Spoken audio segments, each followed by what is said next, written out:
What is up, Earthnoids, Spacenoids, and Jovians? I am just a simple Newtype, and in this episode we are returning to Mobile Suit Crossbone Gundam Ghost. Last time, Font learned how Curis came into possession of a space bacteria. Zanscare Empire and the 1000 Custom Team met. Zanscare Officer Kizo tested the circus team, tipping off the space pirates and the League. This time, Curis ends up fighting the League.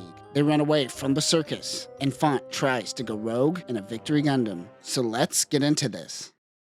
Font is able to finish the backup of the Zanscare system. All units start to fall back as their goal isn't to take out the enemy. They aren't going to touch the circus or the League. Battalion pilots start going down. 3 Black Victory Gundams are piloted by the Shrike Rear Team. This is Yi Lychee, Du, and Trace Maris. It should be noted that Trace is piloting the Victory Gundam Hexa, which we will break down in Victory proper. They find circus mobile suits very grotesque. The circus goes up against 30 League mobile suits and 8 pirates. Since there are so little, Roka, the pilot with the cloaked mobile suit, chooses to opt out. He is holding and watching over Quo Gray as well. They forgot about the Jabakos who go into action. Also amongst the ranks is a Zong. The ZM-GE-03 Zong is heavily influenced from Xianzhang. The Zong has no legs and is armed with a pair of 5-barrel megaparticle guns in its arms. It also has the ability to separate its body into various parts for all range attacks. Other weapons include 5 beam sabers emitted from the megaparticle cannons. They now have a total of 48 enemies. Jack Friday in the Desvis goes after Zanscare. Kosher and the Bonzo takes on the League. Ronald and the Lalo handles the pirates. They begin fighting. The Desvis dodges the Zong. Zanscare attacks the Galahad, but it tanks their attacks with its eye field. The Galahad's hand spins around the mobile suits and begins crushing them one by one. James guns surround the Bonzo. They wonder why it's just stalling and standing still like that. Suddenly, hundreds of micro missiles shoot out in all directions, hitting the James guns. These can penetrate beam shields as well. They don't understand that the missiles specifically target the backside, and they think they are just getting attacked from behind. These aren't Psychomu controlled. They just have enough AI to detect passing an enemy, then it goes in reverse and blows up on the backside. A clever and effective way to make a Psychomu-like weapon without all the R&D. The Lalo bounces around distracting Crossbone Vanguard.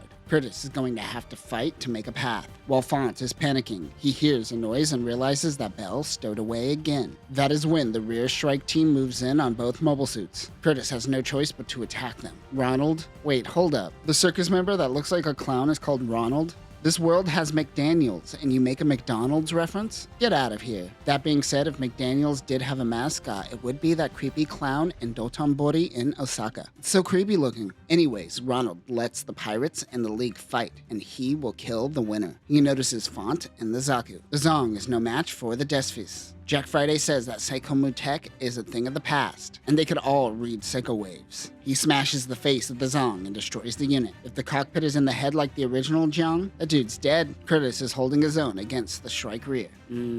I'd like to hold the rear for the Shrike Team with my They work really well as a team, but Circus notes that they don't have any strong points. He slices off Du's legs. Yi jumps into action and ejects her boots and gives it to Du. There is an infinite amount of strategies that one could go about having a 3-person team of 3 transformable mobile suits. In this case, 2 run support while the other attacks. When an attacker loses a part, support comes in to provide their G parts. We do see a little bit of this to an extent in Victory Gundam proper. This is the first time that Curtis has experienced the Victory Gundam, and it is throwing him off. Font, who has stumbled onto this info while hacking, knows of this.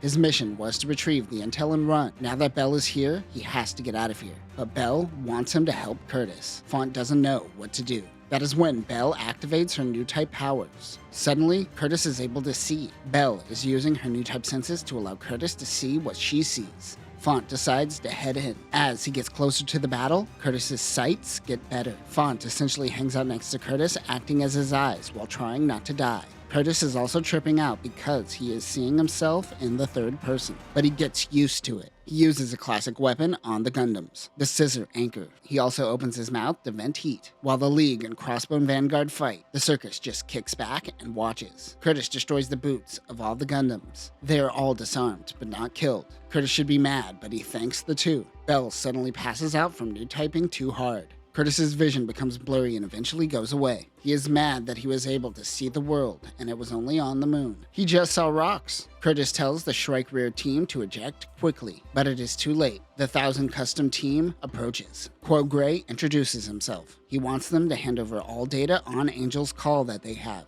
Kizo told them that they need to bring him back alive. What? But I thought you wanted to test their skills. That makes no sense. Trace calls him a perverted old man while licking her lips. Talk about mixed messages. Quo says that he is going to count down from 10 and he hopes that they surrender before then. Font touches the chain connecting the scissor anchor and is able to skin talk to Curtis. He was able to spot their comrades. They are still alive, sending the Morse code and are ready to launch some boosters in their direction as distractions. They tell the Shrike Team to work together to get out of here. Tress asks to see Curtis's face. After seeing it, she can work with him. Once Quo counts down to 0, a booster comes barreling in. Curtis uses the scissor anchor to explode the booster. The Death Fist jumps out of the blast and attacks Crossbone Gundam. More boosters come crashing down. It only disrupts their vision. While distracted, they use the 2 remaining boosters, and they all hang on tight as they retreat. Kiso is pleased overall with the performance of the circus. They didn't kill them, so there can be an encore fight. Kizo said he secretly sent a package to their space pirate leader. They should be heading towards their ship at this very moment. Crossbone Vanguard was able to make it back to the ship.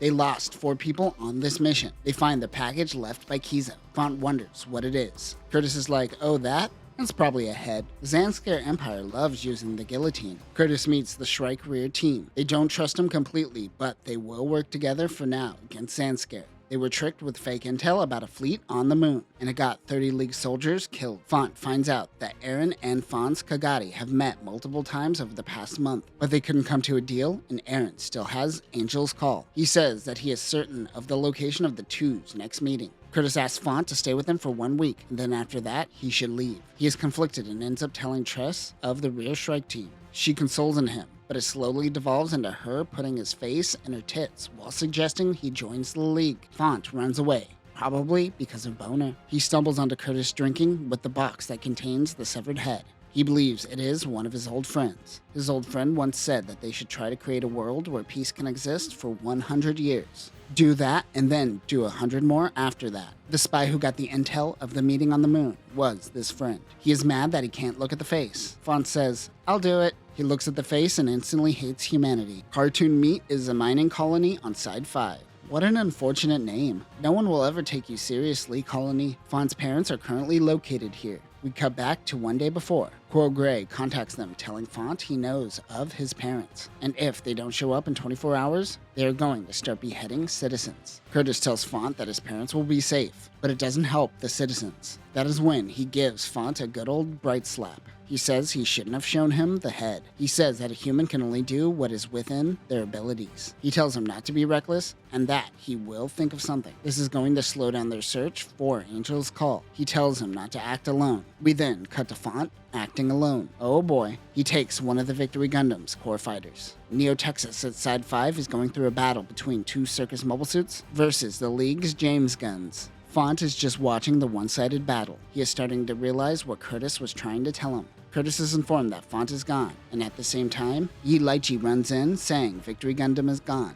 Curtis laughs and says, youth. I was an idiot like that when I was young. But then he is informed that Belle stole the Zaku and followed him. Curtis stops laughing and takes it more seriously. Font notices the Zaku following him, and that it is Belle. She wants to help him and wants to run away from Curtis, as he never seems to want Belle's help. A Zanskar cruiser passes by, and the two go inside. Cartoon Meat. See, this is why I can't take any of these Gundam names seriously. He tells her that he is somewhat familiar with this place. They ditch the Zaku and get back into Victory. He tells her about how his dad used to bring him along on mobile worker excavations when he was younger. They drifted from mining colony to mining colony. He was tired of moving around with his parents and he decided to stay at Side 3 for school as they continued drifting. He can't take Belle with him when he goes to protect the colony. That is when a hatch opens from above, revealing Death Fist Gundam, ready to fire. The circus mobile suit goes in to attack. The core fighter ejects trying to flee, but he loses balance and crashes. Jack Friday wonders why a girl is in the cockpit. And that will do it for this episode. Seeing the Shrike Rear Team function as a proper victory team is really cool to see. We don't get to see a lot of that in Victory Gundam. No offense to Uso, though that kid does do a lot of murder. Next time, Font is captured by the circus. He escapes and stumbles onto a phantom. And he tries to save the kids from losing their heads. But that will do it for now, Newtypes. Remember, nearly 80 years later, and the Bright Slap is still super effective. Peace.